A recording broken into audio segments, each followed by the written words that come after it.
What's happening, everyone? Myself, Louis, we're back again. Another game. Is that 2, 3, 4 days? 2, 3 days. 2, 3 days. So, this is probably the weirdest game I've ever been to because I don't want to win it. I know you. I guess you don't want to win the game. No. It's like trying to pick your favourite child. It's like damned if you do, damned if you don't. Yeah. But Can't please anyone. yeah, you can't please everyone. So And look, the atmosphere is weird, I'm not going to lie to you. There's no singing. The South Stand that's normally busy is pretty much half empty. it's like a friendly. It feels like we've come to a friendly. Yeah, pre-season friendly. Yeah. We went and got a drink, took us about 30 seconds to get a drink. no queue. And basically, I don't know what to make of it. I've heard a lot of Arsenal fans have got tickets, and if they have, I think there might be trouble. I think there's going to be a lot of tension today. I think there's obviously people who want Spurs to win, rightly so, as Spurs fans. There's also the majority, I think, who are quite happy if the result goes against us so that Arsenal don't win the league. And obviously that's what we're kind of on board with that. You don't want to see your team lose, so I can see the friction between Spurs fans, but this idea of Arsenal fans turning up, that worries me a little bit. It does worry me that it will kick off in the stadium. I'm pissed off at Spurs fans who have sold their tickets to their Arsenal friends. That's a joke. But okay, starting lineup. Dragusin's playing centre back. Van der Ben's gone to left back. Højbjerg starting in the number 6. Sarah middle, so the Celso's dropped again. And then Maddison's been pushed up to what looks like the left forward position. Brennan Johnson's gone right, and Cooley's bench, so up front. Yeah. What do you make of this?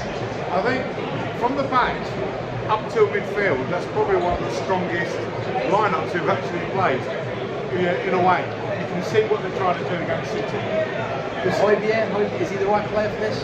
I mean, if you want to lose, it's perfect. Yeah, exactly. So maybe that's the reason why I think he's playing. But he's the kind of player who will break things up. And with City, that's the hardest thing to do, is to break up those little intricate passes, then move into space. I don't know if Højbjerg can do that, but he's about the best that we've got to do that. We don't have that kind of enforcer, well, as such. Yeah, you can just either skip or Bissouma, who's injured. Yeah. So you are kind of left with Højbjerg. I think it's needs must. But what about Maddison in 4-3? Do you think that's the best position for him, or he can dribble? I guess maybe he can beat a man. That's the thinking behind it. If you go back to the Champions League final, I know that was against Liverpool, and you think about what Liverpool feared the most. It's the same as City. They fear players who run at them.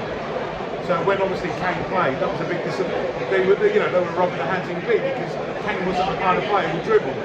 They were scared of Lucas Moura. I think it's a similar scenario. I think it's the fact that if he is going to run at them, that will obviously scare them. I think what Andrew's done is he's been professional. He's got the strongest side that can to match City. I would have probably put the Celso in that. I think the Celso would always have a good game against City. Well, he's on the bench, and so are 3 youngsters. You've got Dane Scarlett, you've got Mikey Moore, Tyrese Hall. Tyrese Hall, by the way, he had a really good game the other night when we beat Liverpool. The other 2-1. Just been given a new contract.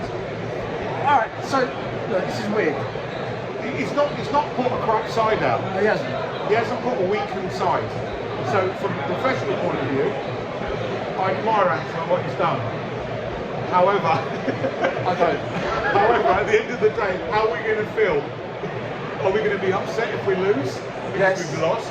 Oh no, if we lose, I'll be happy. Or are we going to be happy because we know we're stopping Woodwards from winning the league? Potentially. It's the toughest emotion I've ever had at football. People say that you shouldn't want to lose, it's the wrong mentality. My argument is one game is not going to change that mentality. I would put it. I don't buy that. I would turn that around.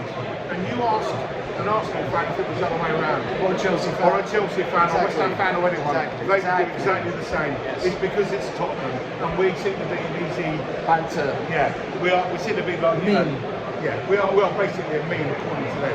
We don't help ourselves, but in many ways, that's the way they see us. So, okay, damn if you do, damn if you don't.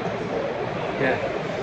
It's a lose-lose situation. I reckon, realistically, with the way City are playing, and I think they were the best side I've seen this season here in the cup.